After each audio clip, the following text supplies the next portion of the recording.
তো ডার্বির ফলাফল 1-1। ম্যাচের এই মোমেন্টটা জাস্ট আমি ভুলতেই পারছি না। এখান থেকে যদি ম্যাকলারেন গোলটা কনভার্ট করতে পারত তাহলে আজকের রেজাল্ট 2-1 হয়ে যেত এবং মোহনবাগান কিন্তু প্রায় ট্রফিটা এক হাত ছুঁয়ে ফেলতো। এটা খুবই খারাপ লাগছে যে এটা ফিনিশ হলো না। ইস্টবেঙ্গলের সৌভাগ্য যে এই বলটা যে কোনো প্রকার যেন তেনভাবেও কিন্তু সেভ করে দিল প্রভসুখন সিং গিল। আর আমি কেন জানি না এই প্রভসুখন সিং গিল ডার্বি ম্যাচে একটু বেশি জ্বলে ওঠে, মানে বল গোলে যেতেই দেবে না, ধরেই রেখে দেয়। যত হার্ড সিচুয়েশনই হোক প্রভসুখন সিং গিল কিন্তু ঠিকই সেভ করে দেবে। এরকম অনেকগুলো সেভ করেছে, তবে হ্যাঁ বিশাল কাইতো অনেকগুলো সেভ করেছে।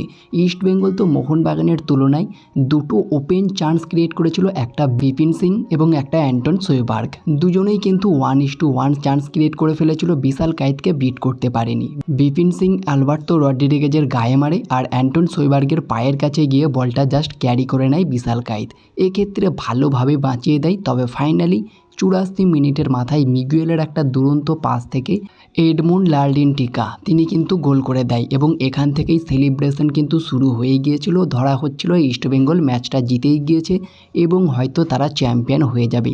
তবে নাটক কিছুটা বাকি ছিল। ফাইনালি 89 মিনিটের মাথায় মোহনবাগানের 12 নম্বর মেবি 13 নম্বরও হতে পারে, এত কর্নার পেয়েছে ম্যাচটাতে কি বলবো। তো সেই কর্নারটা নিতে যায় দিমিত্রি পেত্রাতস আর সেখান থেকেই জেসন কামিংসের একটা দারুণ হেডার, বলটা জালে জড়িয়ে যায়। ম্যাচটাতে ইকুয়ালাইজার গোলটা আসে। তবে মোহনবাগান ডার্বিটা জিতেও যেতে পারত। জেসন কামিংস একটা অসাধারণ ডিফেন্স চেরা পাস করে এবং ম্যাকলারেন বলটা পেয়েও যায়, যেটা তোমরা প্রথমেই দেখলে ক্লিপটা। সেই সিচুয়েশনে ম্যাকলারেন কিন্তু গোলটা করেই দিয়েছিল অলমোস্ট, তবে প্রভসুখন সিং গিল যেন তেন প্রকারে গোলটা বাঁচিয়ে দেয় এবং ম্যাচটাতে 1-1 রেজাল্টই রেখে দেয়। ম্যাচটা বলতে গেলে মোহনবাগান অনেক কন্ট্রোলে রেখেছিল। প্রথম থেকেই দারুণ আক্রমণাত্মক ফুটবল খেলছিল, একের পর এক আক্রমণ করছিল, চাপ সৃষ্টি করছিল। তবে ইস্টবেঙ্গল হালকা সুযোগ নিয়েছে এবং সেই সুযোগগুলোকেই কাজে লাগানোর চেষ্টা করেছে। ম্যাচের নিরিখে যদি আমরা কথা বলি, ইস্টবেঙ্গল অনেক ভালো ভালো চান্স কটা ক্রিয়েট করেছিল। আর যদি পুরো কন্ট্রোল নিয়ে আমরা কথা বলি, মোহনবাগান অনেকটাই এগিয়ে থাকবে। 22টা শট নিয়ে 6টা on target, 59% ball possession.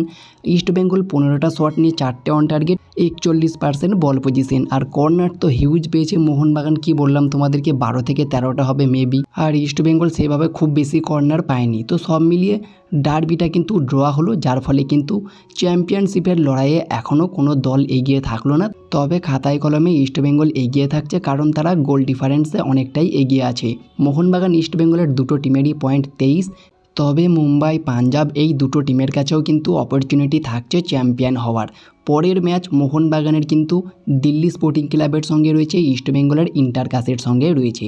East Bengal যদি এই ম্যাচটা ড্র করে তাহলে কিন্তু তাদেরকে অন্য টিমের ভরসায় থাকতে হবে। আর যদি জিতে যায় তাহলে নিচের টিমগুলো কি করলো না করলো কিছুই দেখে লাভ নেই, তারা চ্যাম্পিয়ন হয়ে যাবে 25 পয়েন্ট নিয়ে গোল ডিফারেন্সের বেশি থাকার কারণে। তো এক্ষেত্রে হিউজ একটা অপরচুনিটি ইস্টবেঙ্গলের, কোনো রকমভাবে তারা ইন্টারকাসিকে হারাতে চাইবে।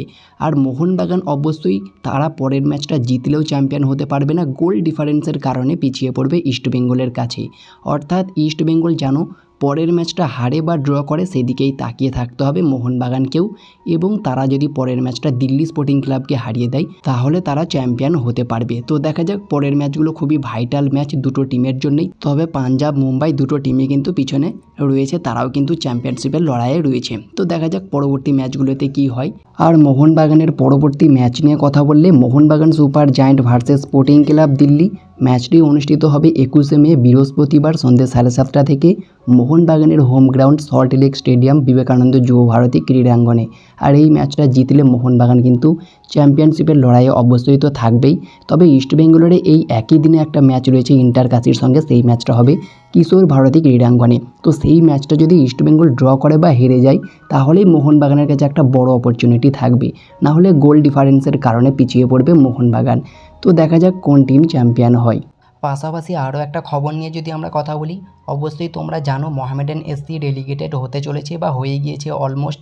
এবং সেখানেই যে খবরটা রয়েছে, আই লিগের নতুন চ্যাম্পিয়ন ডায়মন্ড হারবার এফসি, তারা কিন্তু এবার আই লিগ চ্যাম্পিয়ন হয়েছে আর ব্রিলিয়ান্ট পারফর্ম করছিল কিবু ভিকুনার আন্ডারে এই ডায়মন্ড হারবার এফসি। আর তারা কিন্তু এবার প্রমোটেড হয়ে আইএসএলে আসতে চলেছে প্রায় চূড়ান্ত। তো এই ছিল আজকের ভিডিও ভালো লাগলে লাইক শেয়ার কমেন্ট করে চ্যানেলটিকে সাবস্ক্রাইব করে দিও, পাশে থাকা বেল আইকনটি ক্লিক করতে একদমই ভুলো না। তো দেখা হচ্ছে নেক্সট কোনো ভিডিওতে। Bye bye.